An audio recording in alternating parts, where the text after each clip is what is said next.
video. What's happening? What's happening? What's happening? What's happening? Hey y'all. Back with another one again.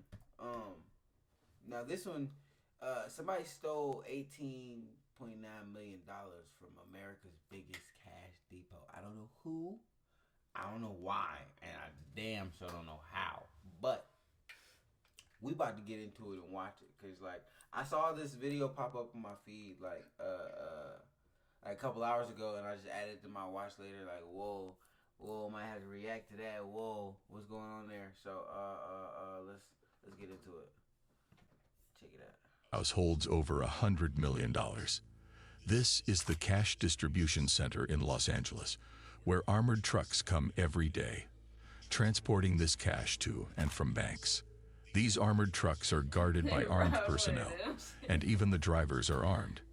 However, one man watched, thought, and planned to rob this building, forming a gang of 6 people.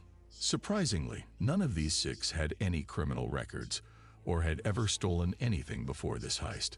Imagine turning from an ordinary law-abiding person to a thief stealing tens of millions without any prior experience. Despite the meticulous planning and smart execution, it was the small plastic pieces they accidentally left behind that ultimately led to their downfall. If you want to know the secret of this piece, watch the story to the end. If one of us wants cash, we simply go to the bank and withdraw from our account. But where do banks get their money from? How does it reach them? Usually, specialized companies, either private or governmental, handle the transportation of cash. These companies use armored trucks with armed guards and drivers to deliver money to the banks. Today's story happened in Los Angeles in 1997. One of the companies specializing in money transport was called Dunbar Armored. This company had cash distribution centers in various cities. The cash would come from the central bank or the Federal Reserve, gather at these distribution centers, and then be sent to local banks via armored trucks. Dunbar was responsible for storing and distributing this money to banks. The building you see here was one of the largest cash distribution centers owned by the company. This center held over $100 million on any given day. These millions moved in and out of the distribution center daily. In fact, the amount of cash in this place was greater than any local bank. This was the city's cash hub. If you were a thief looking for a target, this center would be the perfect choice, especially since its security was lower than that of banks, because banks are public places where anyone can enter and exit, so they needed extra security. But this place is private and doesn't receive customers or visitors. Security systems and guards were present, but the security measures weren't as stringent as those in banks, even though it held more money. Let's take a quick tour of the building. From the outside, it looks like an ordinary single-story warehouse. Here is the gate where the cash-loaded trucks enter, and these are the doors for loading and unloading money. This small door is the entrance for employees. Outside, there's a surveillance camera that can rotate in all directions, but it's the only one outside. Inside, all the hallways and rooms are filled with surveillance cameras because the interior is crucial. The money only leaves the building on armored trucks, which are guarded by armed drivers. To give you a clearer picture, this is the floor plan of the building. This door is where the employees enter. This room is called the guard room, or sometimes the lunchroom, because the guards eat there. Inside this room is a smaller room called the monitoring room. This room has screens that show the camera feeds, and there's usually a guard watching these screens 24/7. However, note that there were only 4 screens, even though there were 25 cameras. This means the screens didn't show all the camera feeds at once. They cycled through them. Keep this in mind. Going back to the floor plan, this area is the money loading and unloading zone, directly overlooking the outdoor parking area. Next to this area is the vault room. Inside the vault room is the main vault, which is where the cash is stored. The vault has a very thick steel door. Outside the vault is the money preparation area, where accountants sit and prepare the cash. All money is counted and prepared in this area, whether before it goes into the vault or when it comes out to be loaded onto trucks. However, keep this floor plan in mind as we move forward. As we mentioned, the building didn't have the strongest security measures. The challenge for any thief targeting this place was that it was difficult to scout out and learn its entrances and exits. They would be unaware of the security measures in place and couldn't simply walk in to observe like you might in some banks with safety deposit boxes. This was a private facility, making it a tough target. You'll be surprised to know that the mastermind behind today's story had never stolen anything before. This was his first foray into crime. He had a clean record and had never been in trouble with the law. So how did someone like this decide to target such a challenging and unknown place as a cash distribution center? The man was one of the center's employees working as a security guard. His name was Alan Pace. Despite his clean record, Alan knew how to use weapons, guns, and radios because of his job. His duties included inspecting and maintaining the trucks that entered and exited the center daily, ensuring the locks and security systems were in perfect condition. Alan was seeing millions of dollars pass by him every day. This is where the seeds of the heist began to grow in Alan's mind. He had an ally inside the center, his girlfriend, Tamiko Carnes. She managed the security recording devices, which meant she oversaw the cameras and video feeds. Her position was incredibly useful to Alan and was likely a key factor in his decision to proceed with the plan. Tamiko knew many of the security details of the distribution center, which greatly benefited Alan. He began thinking about how to execute the heist and whom to involve because he couldn't do it alone. But while he was contemplating, Tamiko was suddenly fired from her job. The company suspected her of attempting to steal after finding some money bags placed in an isolated corner out of the camera's view. There wasn't concrete evidence, just circumstantial, but enough to get her fired. Whether she tried to steal or was just unlucky, we don't know. Anyway, after Tamiko's dismissal, Alan's relationship with the management became strained, and he felt the spotlight might turn on him next, even though he hadn't done anything wrong yet. He felt pressured to act quickly. The first step was forming a team, as he couldn't pull off the heist alone. He decided to recruit close friends. You feel like the pressure's on, right? You think they might start having their attention on you for stealing shit. Fuck it, let's go. Fuck it, let's steal some shit. What do you niggas be thinking? They don't be. You right. They don't be. They be doing shit. The first person he approached was his best friend, Eugene Hill. Like Alan, Eugene had no criminal record and worked as a security guard, making him familiar with weapons and security matters. Convincing Eugene was easy for Alan due to their close bond. Next, Alan needed to choose the other members carefully.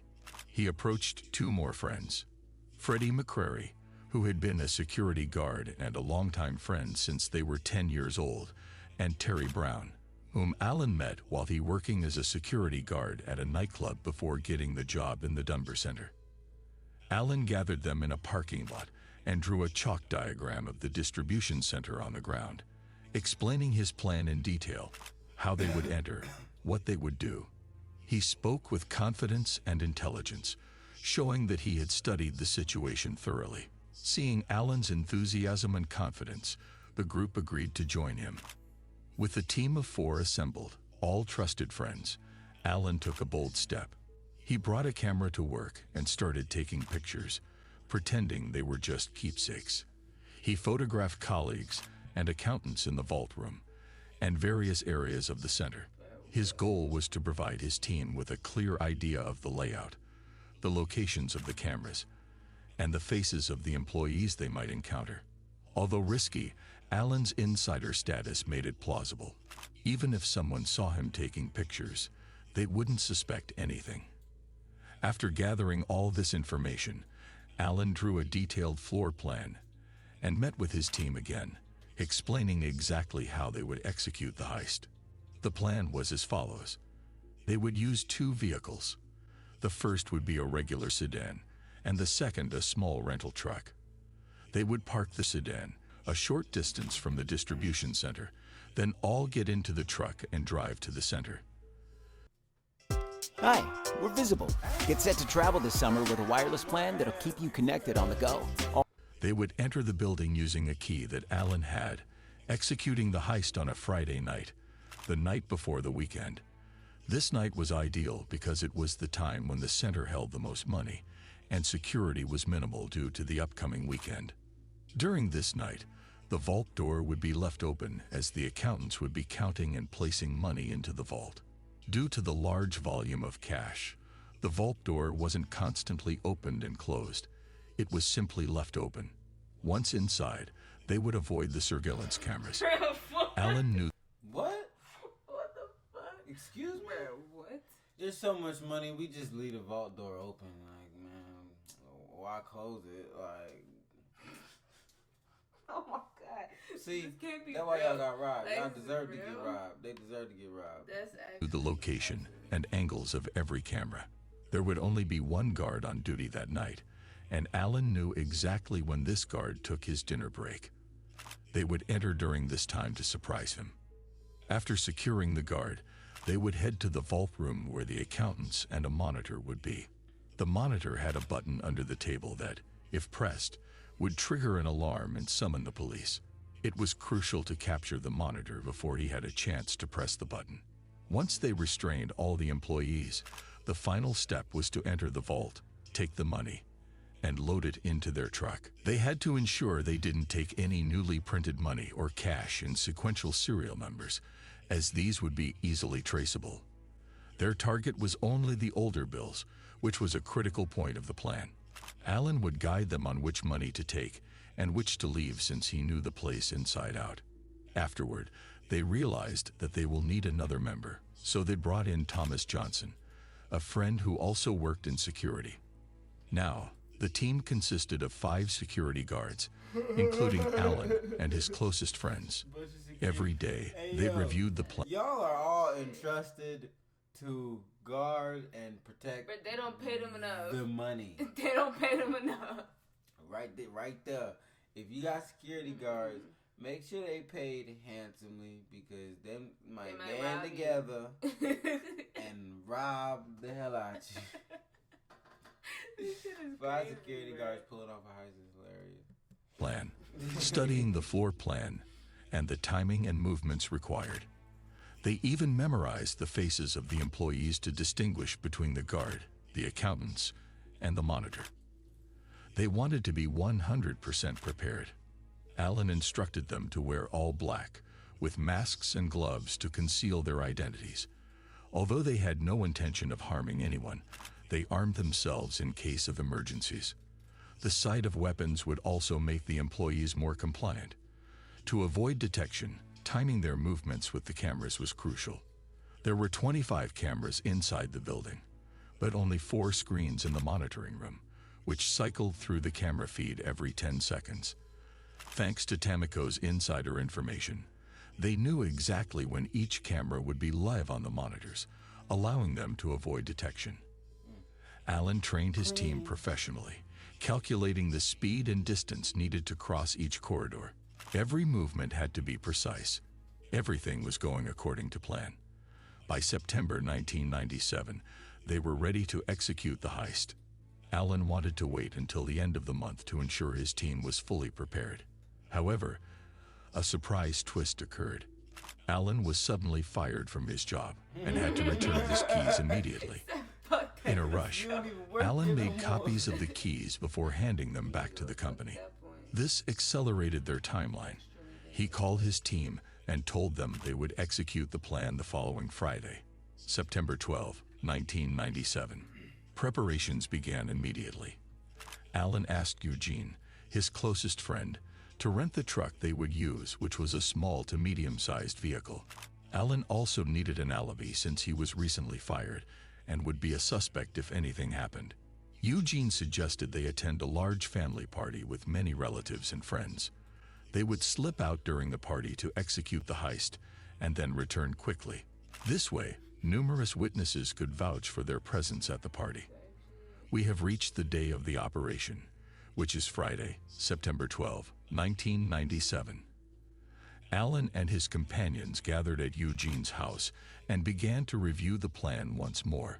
When they went through the details, they realized they needed an additional person. There were 5 of them. One would stay with the truck, another would stay with the guard they were going to restrain. This left only 3, while there could be 3 to 4 employees in the vault room. Alan wanted to ensure Moving to a new state is a really big decision, which is why we've made it really easy. their number was equal to or greater than the number of employees to maintain full control of the situation. Hey, when y'all get my subscriber count up to the the 500 and the watch time, and I'm able to monetize and stuff, I'm not gonna put like 5 ads in 13 minutes, bro. Like 10 ads, like no, That's bro. so Like, crazy. like 2 ads, maybe 3 per video, depending on how long the video is. We doing like 20, 30, you know what I'm saying, 40-minute videos and whatnot. So yeah, I mean, like we'll stretch it out for sure. But this is ridiculous. This is where the 6th member, Eric Boyd, came into the team, literally 8 hours before the operation. Eric was actually Alan's brother-in-law, as he was married to Alan's sister, making him a trusted relative. With Eric, the group now had 6 members. Given the short time Eric had to get up to speed on the details, his task was to stay in the truck. At the end of the meeting, they kept going over the plan multiple times to ensure everyone understood their role and what exactly they needed to do. They agreed to call each other by numbers during the operation, numbering themselves from 1 to 6 to avoid revealing their identities. They would also have radios for communication. They made a pact that if one of them got caught, they would remain silent and the rest would take care of their family, ensuring they lived comfortably, especially financially, until their release from prison. Time flew by, and at 10 o'clock in the evening, the 6 headed to the party, which was their alibi. They mingled and chatted with people, making sure their presence was noticed so that everyone would remember they were at the party. Then, around 11 o'clock, they started leaving the party one by one, spacing out their departures to avoid suspicion. In the end, 2 of them got into a regular sedan, and the remaining 4 got into the rented small truck. They drove together until they reached a spot close to the center. Here, they parked the small truck, and the 2 who were in the sit-in joined the others in the truck. The new team member, the driver, would remain in his regular clothes. The other 5 inside the truck's cargo area changed into all black outfits, masks, and gloves, and readied their weapons. They then headed to the center. When they arrived beside the center, Alan immediately knew luck was on their side. The exterior camera was pointed at a pickup truck in the parking lot, which belonged to the on-duty supervisor. This supervisor oversaw the money movements inside the vault and the accountant's work. Alan knew this supervisor and knew he was obsessively protective of his car, often asking the guard to point the camera at it instead of the door. Since there was only one camera, this was very fortunate for them. However, Alan and his companions were already aware of the camera's schedule and could have avoided it anyway. They simply walked to the door and opened it with the key Alan had copied before returning the originals and entered. And now they faced the most difficult task, avoiding all the cameras inside, especially in the hallways. This is where the training they had been doing for the past period came into play. They knew the locations of all the cameras and the timing needed for their movements. When a camera was broadcasting to the screen, they would stay still, and when it switched, they would move immediately. These cameras had precise timing, switching the feed every certain number of seconds. They had this information because, as we mentioned before, Alan's girlfriend Tamiko was in charge of these systems before she left the job. So, referring back to the map I showed you earlier, the gang entered through this door and made their way through the hallways, avoiding the surveillance cameras until they reached the guard room. As we said, there was supposed to be only one guard on duty that night, and it was just past midnight. Alan knew that this guard always took his dinner break precisely at midnight. So the guard likely wasn't even watching the camera screens, which was an additional precaution Alan had accounted for. They indeed burst into the guard room and found the guard eating, so they quickly restrained him.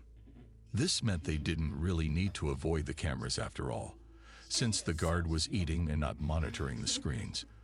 This was a smart move by Alan, and he wouldn't have been able to pull it off without knowing the guard's habits, having worked with and known them for years. After restraining the guard, they took his gun, and Alan immediately took the keys to the vault room from him. Then Alan went to the small monitoring room with the 4 screens to check the number of employees in the vault room. There were 2 accountants and the supervisor in the room at that moment.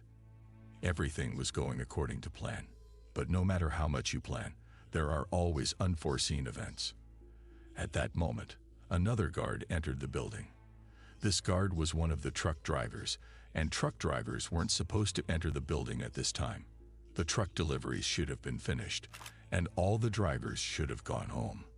These truck drivers were also guards, meaning they were armed. Want to build a YouTube channel but dread being on camera? I just found an AI tool called InVideo that can create a faceless channel for you. This was an unexpected surprise. Thus, Alan and one of his companions quickly went to confront and restrain the driver. Fortunately for them, the driver did not have his weapon with him at that moment, so they were able to easily restrain him and throw him on the ground with the other guard. One of the 5 stayed behind to keep an eye on the restrained guards, while the remaining 4 moved from the guard room to the vault room. As we mentioned, Alan had taken the keys from the guard, but before they entered the vault room, Alan peered through the glass to ensure there were no surprises or additional people inside. Indeed, there were only 3 individuals, the supervisor and 2 accountants. Alan knew their entry had to be swift and decisive, with the priority being the supervisor, who had a panic button under his. Yeah, show buddy the Christmas. Every time, just Merry Christmas, everybody. His desk. If he managed to press it, the police would arrive immediately. As soon as Alan opened the door, they rushed in, pointing their weapons at the supervisor and ordering him to raise his hands, warning him not to even think about pressing the button. The supervisor complied immediately, not daring to risk his life. The robbers tied him up along with the accountants. They were somewhat rough with the employees. One of the accountants was forced to the ground so hard that she hurt her shoulder and cried out in pain. To console her, Alan said, "Don't worry, dear. Everything will be all right." After securing the employees, they asked the supervisor if there were any other staff members in the building. The supervisor confirmed that they were the only ones present. The gang quickly swept through the building to make sure no one else was around. Once they had complete control of the place, they moved on to the main task, stealing the money. The first thing they did was radio their driver, Eric, and open the door for him to bring the truck into the loading area. However, as Eric was backing the truck in, he hit the side of the wall, breaking one of the rear lights and causing a small piece to fall off, something the robbers didn't notice. So now you riding around with a busted tail light, and you robbed the one job. One fucking job. They was probably mad as shit. One job. They called y'all. They called you for one job, nigga. Drive the fucking You've truck. already fumbled it. Now you riding hot. You riding mad hot. Whatever, bro. They then entered the vault and started taking the money. The cash was in bundles, all in $20 bills. They had to avoid the newly printed bills with sequential serial numbers, as they would be easy to trace. Alan directed them to the bundles with older bills, which they put into garbage bags. They then took these bags and loaded them into the truck, quickly filling it up completely with the cash. Before leaving, they needed to eliminate any evidence. The most crucial piece of evidence was the surveillance tapes. All they had to do was take the recording devices, and they would be free of evidence because, in 1997, there was no cloud storage or Wi-Fi to save backups online. All recordings were on tapes, so if they took the tapes, all the footage would be gone.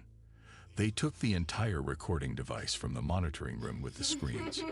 However, there was a second hidden record. Bump the tapes. I'ma take the DVD player. I can't even play nothing in this device in one of the offices in the building. No other robbers would have known about this backup device.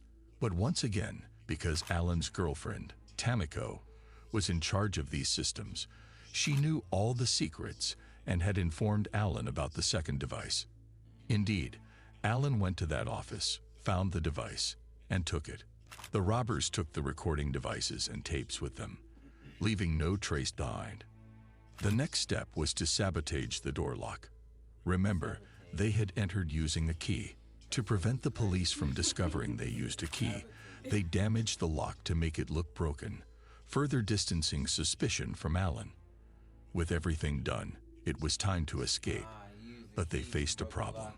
The sheer amount of money they loaded into the truck left. And you telling me he ain't never stole nothing? The boy used the key and broke the lock anyway, so they wouldn't know it was him. You trying to tell me he ain't never stole nothing? Yeah. That nigga's the best thief alive. What? Come on. Except he got caught with this one, so I guess he really not. He one of the greats. He gotta be up there with the greats. No room for everyone. Two of them couldn't find space to ride. Their plan was for all of them to ride in the truck and then drop Alan and Eugene off at the sedan and they parked nearby. However, their operation had been even more successful than anticipated. So what was the solution? Should they remove some of the money bags to make space for the remaining two? That seemed like the most logical solution, but Alan refused. He didn't want to leave any of their loot behind. He closed the truck door and told the four to go while he and Eugene stayed behind. But Alan had an idea.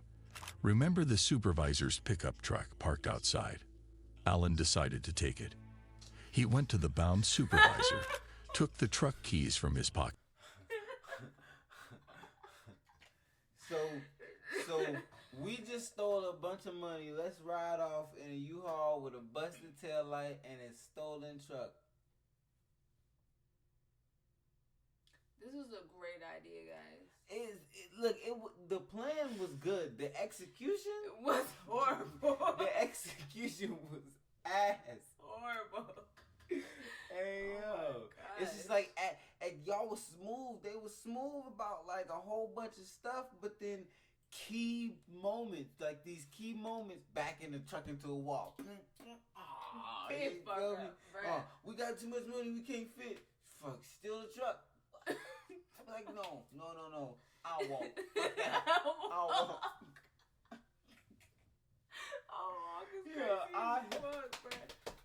Hit foot patrol. What you mean? And along with Eugene, drove away. All they needed was to reach their sedan, which was parked close to the building. They switched vehicles, leaving the supervisor's truck in the parking lot, thus completing their escape successfully. However, the operation wasn't over yet. The final step was to return to the party they had left, which served as their alibi. After leaving, they went to Eugene's house, stored their weapons, and changed clothes, putting back on their party attire. They then drove the truck and the sedan back to the party location, with the money still in the truck. Whoa. They arrived back at the party around. What do you mean? You don't think? I mean, ain't nobody noticed these niggas pull back up with the U-Haul full of cash. What the fuck is going on here? What? They pulled the truck back up to the party like, hey, we back. We in there, baby. What? In a U-Haul. Y'all tweet. 1:30 a.m., about 90 minutes after they had left. Parking the truck in front of the house, they rejoined the party and mingled with the guests again. About an hour after the gang left the Dunbar Center, the employees managed to free themselves and immediately called the police. The police and the FBI arrived and began their investigation. The first thing the investigators noticed was the broken lock on the external door. However, upon closer inspection, they felt it was just a cover-up. They saw no signs of forced entry on the door itself, only the broken lock. This was a mistake by Alan and his crew, as it made the investigators suspect the robbers had a key. See, I I thought it was cool. I thought it was smooth, but you gotta hit it. The or something. execution, Like, baby. the execution, dog. Oh my god. You gonna break the lock and leave the door fine. It's like, so how'd you get in? Hush mode, nigga. It's like you broke the outside piece of the lock, but this motherfucker's still locked, nigga.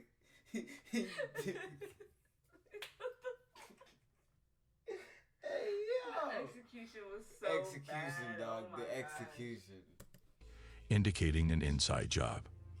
The second clue the investigators found was the plastic pieces from the truck's broken taillight, left behind when the driver hit the wall. These pieces didn't match any of the company's trucks, suggesting they came from the robber's truck. This was all the investigators could find. The place was otherwise clean, with no evidence left behind. As for Allen and his crew, they rented a small garage to stash the money until things calmed down and they could divide the loot at their leisure. The management of Dunbar counted the missing money and determined that the gang had stolen around $19 million. In today's money, that would be close to $30 million. At the time, this was undoubtedly the largest cash heist in American history, and likely in the world. The amount they stole was mostly in $20 bills, so the volume of cash was enormous, filling the truck quickly. Due to the size of the heist, the authorities feared that copycats might emerge, attempting similar robberies at cash distribution centers. To avoid this problem, they decided not to disclose the actual amount stolen. Instead, they told the media that more than $1 million had been stolen from the Dunbar Center without revealing the true figure. As investigators, It's like, listen, ain't no way we finna tell everybody we got. For almost $20 million. Almost $20 million. What? Hell no. delved into the details of the case, they felt all the evidence pointed to an inside job. The robbers' knowledge of the recording devices, especially the hidden second device in one of the offices, suggested insider information. How else would they know about this device if they, or someone they knew, didn't work there? Additionally, the broken lock seemed like a cover-up for the use of a real key. The investigators interviewed everyone working at the center, about 130 people, including current employees and those who had been recently terminated. During the interviews, they administered lie detector tests, using a machine that measures heart rate. Only 2 people failed this test, Allen and his girlfriend, Tamiko. There was also an additional piece of evidence against Allen. The prime, y'all, come on, bro. They were supposed to stay solid too. Why are you full? Like, Because why is everybody in trouble? I mean, what you talking about? It's not hard to beat a lie detector test. I'm not gonna talk about how on this show, but like, yeah. Allen, remember the accountant who hurt her shoulder when she was forced to the ground? Allen had said to her, "Don't worry, dear, everything will be all right." This phrase stood out during the investigation. The accountant recognized Allen's voice and manner of speaking, making her one of the witnesses against him. Now, there was some evidence against Allen, failing the lie detector test and the accountant's testimony. The company management expected the police to arrest him. However, the investigators knew this evidence wasn't enough. There was no definitive proof to convict Allen or prove his involvement, so what they had wasn't sufficient for an arrest. Despite the investigators focusing on Allen during this period, they couldn't find conclusive evidence against him. A whole year passed with the case remaining open and no new developments. Various government agencies were involved in the case, including the Los Angeles Police Department, the FBI, and even the IRS, the federal tax authority known for being the most powerful financial institution in America.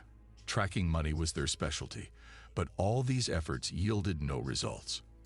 In the end, they decided to offer a substantial reward of $250,000 to anyone with information leading to the arrest of the robbers.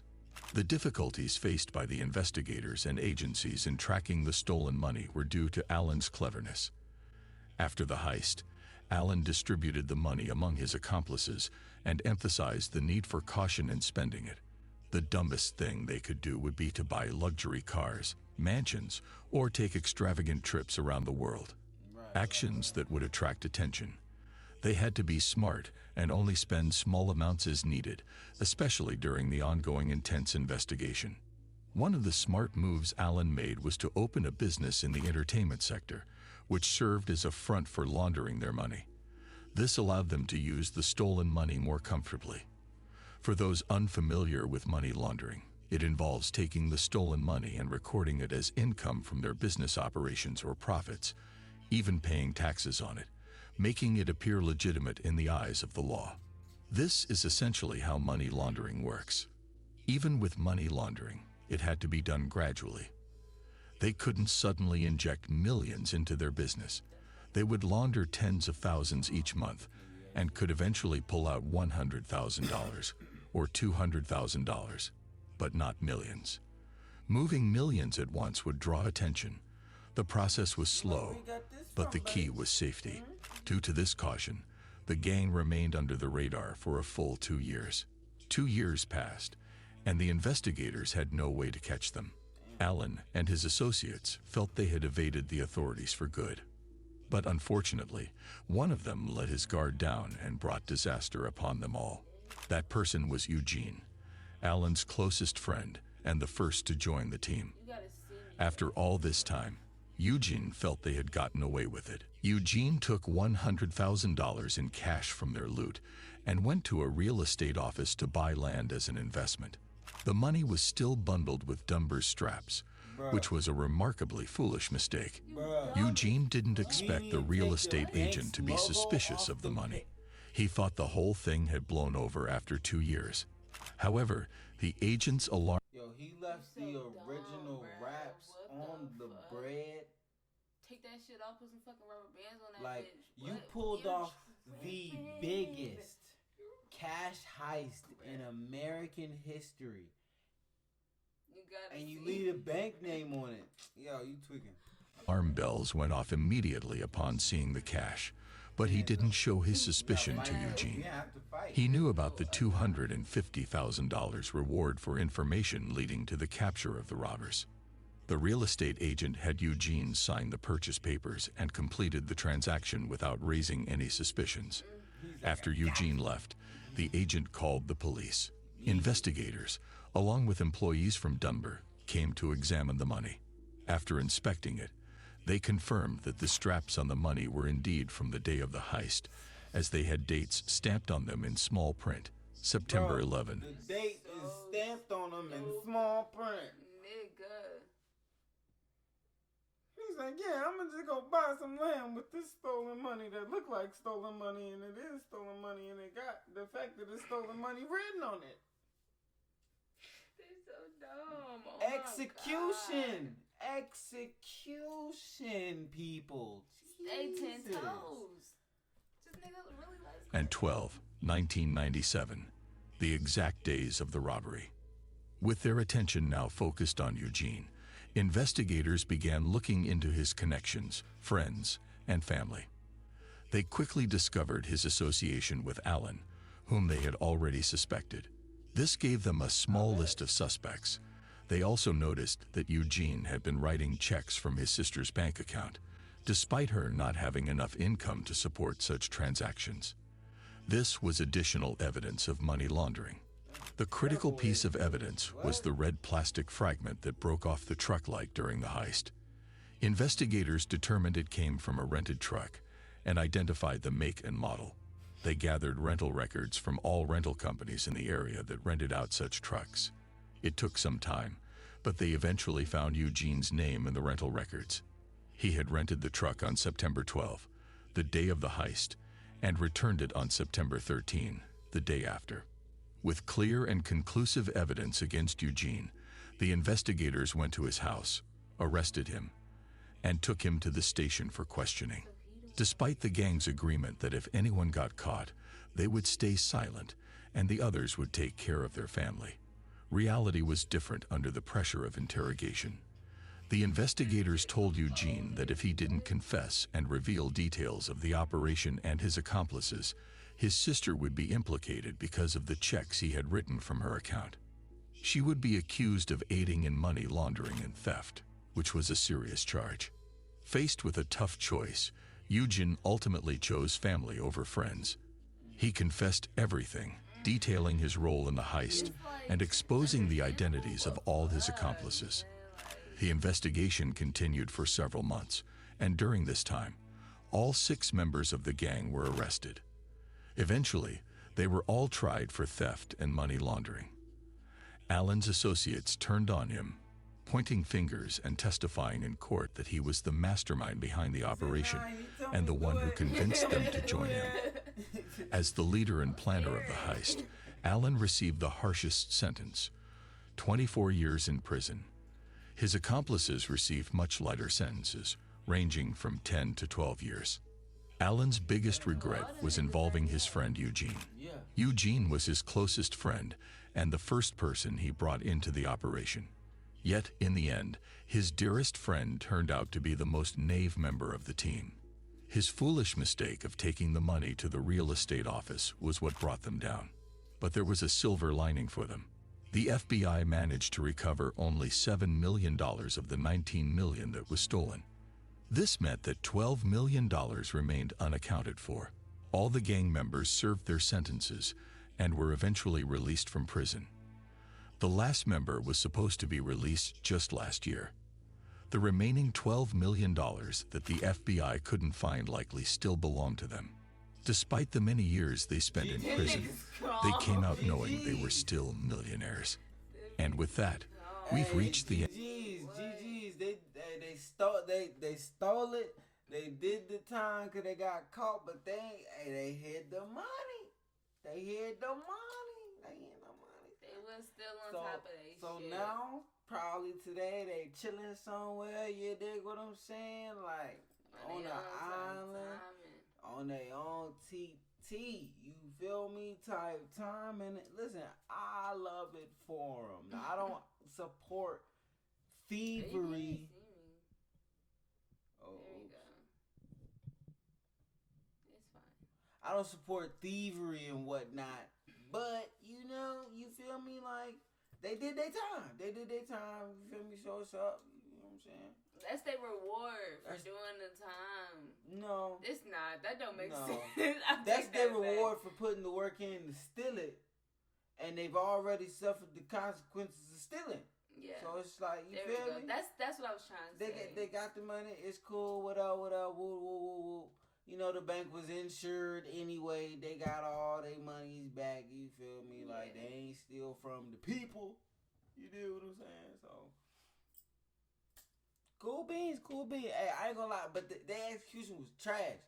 Their execution was trash They through were and through, tripping, the bro. whole way throughout, for sure. Straight tripping. That's all for this one, though. That was a cool little expose into the biggest cash heist in American history, folks. If you enjoyed, make sure you like, subscribe, hit that bell icon so you know when we drop more of these reactions and videos for y'all, whatnot. Woo, bang, bang, wow, wow. And if y'all would like to see anything like specific, let us know in the comments. If y'all, see any changes or ways we can make this show better for y'all, just, let me know in the comments. You know what I mean? Because we are doing this for y'all. So let me know what's up. All right. I love y'all. Make sure you kind somebody out. I'm going to catch y'all on the next one. Bye.